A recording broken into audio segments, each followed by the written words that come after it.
خادري للجاي خادري، خادري للجاي خادري، عيوني المنى خادرة ويا المنى خادرة، شمالتي يا بعد الروح، شمالتي يا بعد الروح، مي خليل اللي مي ما يبرد.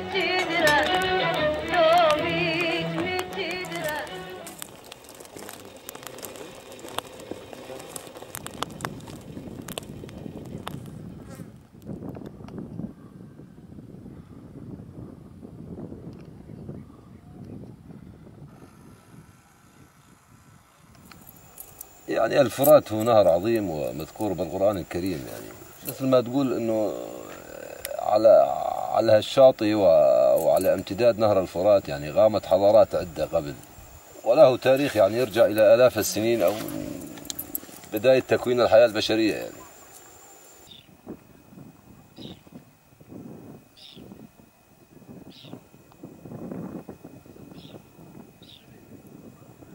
هذا اللي سرقوه جماعة بشار، هذا اللي سرقوه جماعة النظام. ولو طلعت فوق الجبل كله منبوش، لو طلعت هذاك الاتجاه الطرف القبلي أيضا المغور كلها منبوشة وكلها طلعت برات البلد. الموضوع عملية سلب، الموضوع عملية نهب، الموضوع عملية يعني سحق تاريخ.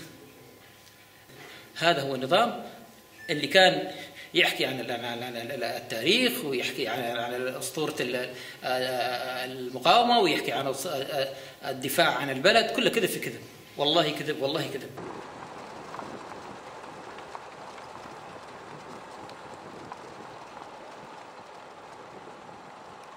هذا هو نظامنا، النظام السابق.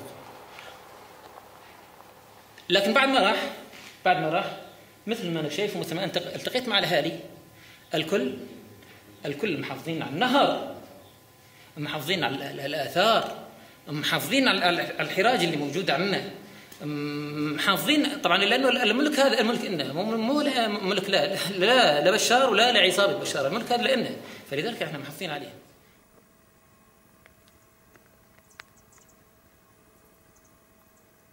هاي القرى يعني بدي ألفت نظرك لشغلة أنه كلها يعني لا فيها لا بلديات ولا فيها تنظيم ولا فيها مدارس على مستوى أو خطوط مواصلات منظمة أو كذا وإلى آخره. نأمل بعد الثورة يعني إن شاء الله أن يكون البلد منفتح وأن يكون هناك دولة يعني يتساوى فيها جميع المواطنين، وإن شاء الله نتأمل أنه يعني تحسن وضع المنطقة هي بشكل عام. يعني يا الله يا كريم العطا يا واسع البال،